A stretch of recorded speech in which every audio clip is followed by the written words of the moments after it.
가을비 내리는 새벽 한 남자가 무덤 앞에 무릎을 꿇고 있었습니다. 하얀 머리의 노인이었어요. 우산도 없이 비를 맞으며 떨리는 손으로 비석을 쓰다듬고 있었습니다. 입술이 움직였어요. 무언가 속삭이듯 중얼거리고 있었죠. 미안합니다. 정말 미안합니다. 노인의 목소리가 빗소리에 섞여 들렸어요.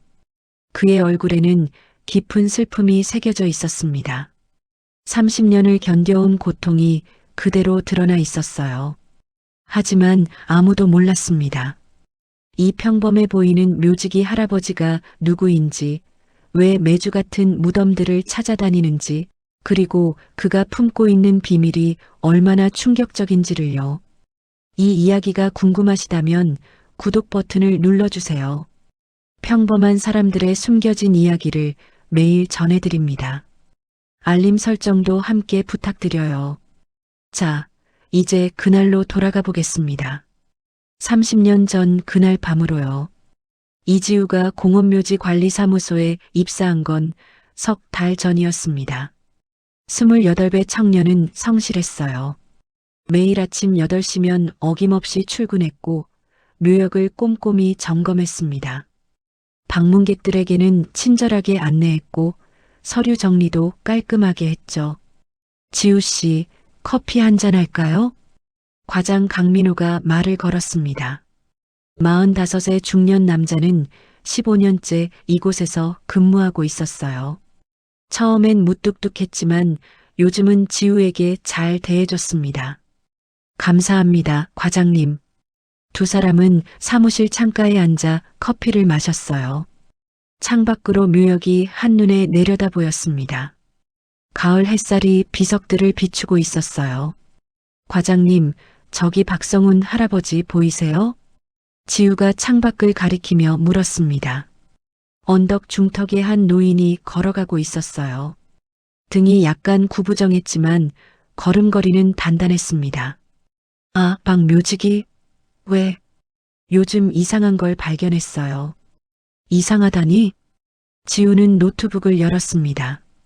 스프레드 시트에 기록이 가득했어요. 날짜, 시간, 장소가 꼼꼼히 적혀 있었습니다.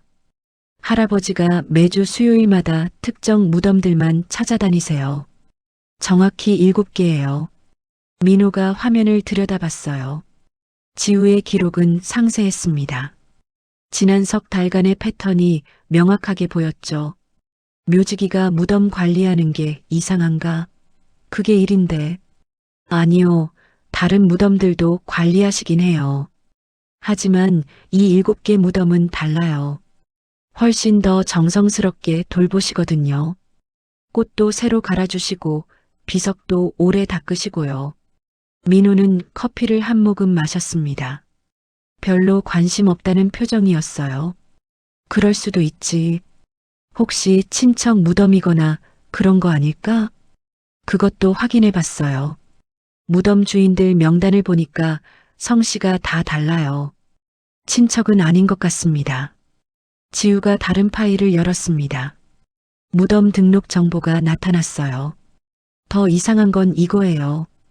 이 7분이 모두 같은 날 돌아가셨어요. 민호의 눈썹이 올라갔습니다. 처음으로 관심을 보이는 표정이었어요. 같은 날? 네. 정확히 30년 전 오늘이요. 10월 15일이요. 창밖에 박성훈이 한 무덤 앞에 멈춰 섰습니다. 무릎을 꿇고 앉았어요. 꽃을 내려놓고 비석을 쓰다듬기 시작했습니다. 보세요, 과장님. 저렇게 오래 계세요. 다른 무덤들은 금방 지나가시는데. 두 사람은 말없이 창밖을 바라봤습니다. 박성훈은 한참 동안 그 자리에 있었어요. 고개를 숙이고 무언가 속삭이듯 중얼거리고 있었습니다. 뭔가 있는 것 같지 않아요? 지우가 조심스럽게 물었습니다. 민호는 잠시 생각하더니 고개를 저었어요. 너무 깊게 생각하지 마. 그냥 성실한 묘지기일 뿐이야.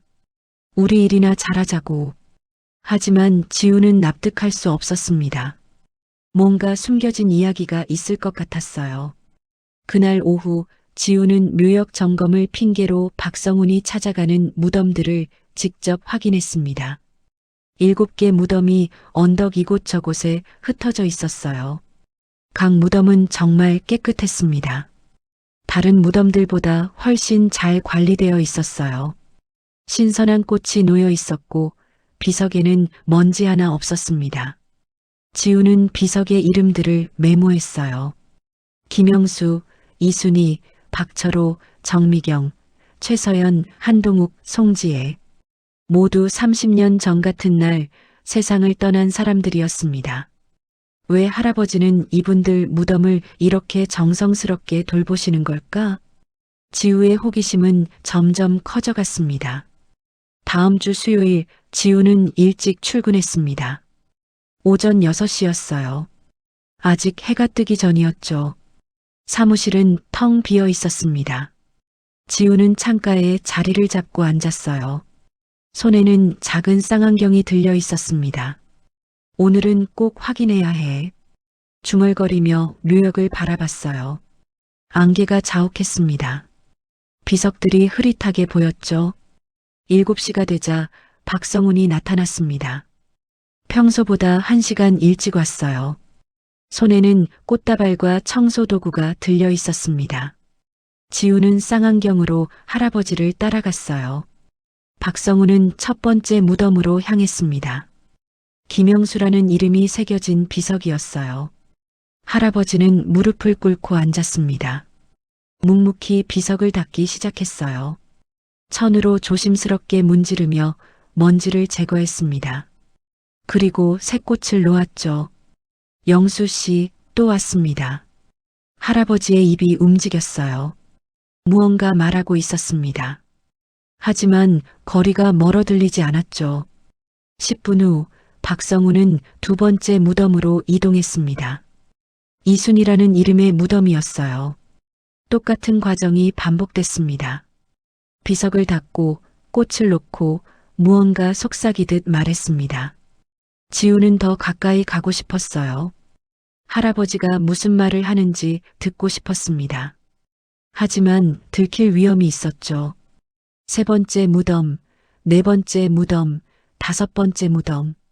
박성훈은 정확히 같은 순서로 무덤들을 찾아갔어요. 마치 정해진 의식을 치르는 것처럼요. 지우는 사무실을 나왔습니다. 조심스럽게 묘역으로 내려갔어요. 나무 뒤에 숨어 할아버지를 관찰했습니다. 6번째 무덤이었어요. 한동욱이라는 비석 앞에서 박성훈의 손이 멈췄습니다. 할아버지의 어깨가 떨리기 시작했어요. 동욱 씨, 미안합니다. 제가 더 빨랐다면, 제가 더 잘했다면. 목소리가 들렸습니다. 떨리는 목소리였어요. 슬픔이 가득했습니다. 지우의 가슴이 뛰었어요. 할아버지는 이 사람을 알고 있었던 겁니다. 단순히 무덤을 관리하는 게 아니었어요. 개인적인 관계가 있었던 거죠. 박성훈은 마지막 7번째 무덤으로 향했습니다. 최서연이라는 이름이 새겨진 비석이었어요. 이 무덤 앞에서 할아버지는 가장 오래 머물렀습니다. 서연 씨, 어머님은 잘 계신지 모르겠네요. 얼마 전에 뵀는데 많이 편찮으셨어요. 할아버지가 비석에 이마를 기댔어요. 한참을 그렇게 있었습니다. 지우는 숨죽이고 지켜봤어요. 나뭇가지를 밟지 않으려고 조심했습니다. 하지만 그때였어요. 딱! 작은 나뭇가지가 부러지는 소리가 났습니다. 지우가 실수로 밟아버린 거예요. 박성훈이 화들짝 고개를 돌렸습니다. 지우와 눈이 마주쳤어요. 누구세요? 할아버지의 목소리가 떨렸습니다. 놀란 표정이었어요. 아니, 놀란 것 이상이었습니다. 두려워하는 표정이었죠. 아, 저는 관리사무소 직원입니다. 순찰 중이었어요. 지우가 급히 대답했습니다. 나무 뒤에서 나왔어요. 박성훈은 잠시 지우를 바라보더니 천천히 고개를 끄덕였습니다. 하지만 얼굴에는 경계심이 가득했어요. 아침부터 수고가 많으시네요. 할아버지야말로 일찍 나오셨네요. 어색한 침묵이 흘렀습니다. 박성우는 청소 도구를 챙기기 시작했어요. 서둘러 자리를 뜨려는 것 같았습니다. 할아버지, 이 무덤들 특별히 관리하시는 이유가 있으세요? 지우가 조심스럽게 물었습니다. 박성훈의 손이 멈췄어요. 그냥 오래된 무덤들이라 신경 쓰이더군요. 짧은 대답이었습니다. 더 이상 말하고 싶지 않다는 투였어요. 모두 30년 전 같은 날 돌아가신 분들인데. 그렇습니까? 할아버지는 모르는 척했습니다. 하지만 지우는 알 수 있었어요. 할아버지의 손이 미세하게 떨리고 있었습니다. 우연이네요. 박성우는 그렇게 말하고는 걸어가기 시작했어요. 빠른 걸음으로 언덕을 내려갔습니다. 지우는 그 뒷모습을 바라봤어요. 무언가 숨기고 있었습니다. 확실했어요. 할아버지는 이 7명과 깊은 연관이 있었던 겁니다. 사무실로 돌아온 지우는 컴퓨터 앞에 앉았습니다. 검색창에 날짜를 입력했어요. 30년 전 10월 15일 사고. 엔터를 눌렀습니다. 검색 결과가 나타났어요. 지우의 눈이 커졌습니다. 대형 교통사고, 7명 사망. 기사 제목이 보였습니다. 지우는 기사를 클릭했어요. 손이 떨렸습니다. 지우는 30년 전 신문 기사를 읽기 시작했습니다. 고속도로 대형 추돌사고, 7명 사망, 1명 중상. 기사는 상세했어요. 비 오는 밤 고속도로에서 트럭이 미끄러지며 연쇄 추돌이 일어났다고 했습니다. 세 대의 차량이 엉켜붙었고 7명이 현장에서 사망했죠. 지우는 스크롤을 내렸어요. 사망자 명단이 나왔습니다. 김영수, 이순희, 박철호, 정미경, 최서연, 한동욱, 송지혜. 박성훈 할아버지가 매주 찾아가는 바로 그 7명이었어요. 우연이 아니었어. 지우는 계속 기사를 읽었습니다. 부상자에 대한 내용도 있었어요. 8살 여아, 중상을 입고 인근 병원으로 이송. 응급수술 끝에 생명을 구함. 그 아이의 이름은 나와 있지 않았습니다. 미성년자 보호 때문이었죠. 지우는 다른 기사들도 찾아봤어요. 며칠 후 보도된 후속 기사가 있었습니다. 사고 담당 의사, 의료 규정 위반으로 면허 취소. 지우의 심장이 뛰었어요. 의사? 기사를 자세히 읽었습니다. 사고 당시 응급실에 있던 박성훈 외과 전문의는 규정상 처치 가능한 환자 수를 초과하여 치료를 시도했다. 의료진 부족 상황에서 8명의 환자를 혼자 담당하려 했으나 7명은 결국 사망했다. 병원 측은 규정 위반을 이유로 박 전문의의 면허 취소를 요청했고 보건복지부는 이를 받아들였다. 지우는 화면을 멍하니 바라봤습니다. 박성훈, 묘직이 할아버지의 이름이었어요. 할아버지가 의사였어? 모든 게 연결됐습니다. 할아버지가 7개 무덤을 찾아다니는 이유, 죄책감에 가득 찬 표정, 떨리는 목소리로 사과하던 모습. 30년 전 박성우는 의사였어요. 그날 밤 응급실에서 7명을 살리려 했지만 실패했던 겁니다. 그리고 그 죄책감으로 30년간 무덤을 돌보고 있었던 거죠. 지우는 의자에 깊이 기대었어요.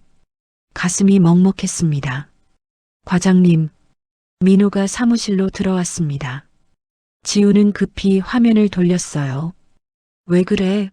얼굴이 안 좋은데. 과장님, 박성훈 할아버지 전에 뭐 하신 분인지 아세요? 민호는 커피를 내려놓으며 고개를 갸웃했어요. 글쎄, 15년 전부터 여기 계셨으니까. 그전엔 잘 모르지. 왜? 혹시 의사셨을 수도 있을까요? 의사? 박묘직이가? 민호가 웃음을 터뜨렸습니다. 믿을 수 없다는 표정이었어요. 그럴 리가. 의사가 왜 묘직이를 해? 말이 안 되잖아. 하지만 지우는 확신했어요. 기사에 나온 박성훈과 묘지기 할아버지는 동일 인물이었습니다. 나이도 맞았고 이름도 같았어요. 그날 저녁 지우는 다시 묘역으로 나갔습니다. 해가 지고 있었어요. 석양이 비석들을 붉게 물들이고 있었습니다. 지우는 최서연의 무덤 앞에 섰어요. 박성훈이 가장 오래 머물렀던 무덤이었죠. 비석을 자세히 보니 뭔가 새겨져 있었습니다. 이름과 생년월일 아래 작은 글씨가 있었어요. 사랑하는 딸, 영원히 기억하리. 지우는 무덤 옆 작은 표지판을 발견했습니다. 묘지 관리인 연락처가 적혀 있었어요. 유진아라는 이름이 보였습니다. 최서연 씨의 어머니일까? 지우는 핸드폰으로 사진을 찍었어요. 나중에 확인해 봐야 할 것 같았습니다. 발소리가 들렸어요. 지우는 화들짝 놀라 돌아봤습니다. 박성훈 할아버지가 서 있었어요. 또 왔군요. 할아버지의 목소리는 차분했습니다. 하지만 눈빛은 슬펐어요. 할아버지, 저는 그냥 알아요. 궁금한 거죠. 왜 내가 이 무덤들을 돌보는지. 박성훈이 비석 앞에 섰습니다. 석양이 할아버지의 얼굴을 비췄어요. 깊은 주름 사이로 눈물이 맺혀 있었습니다. 제가 살리지 못한 분들입니다.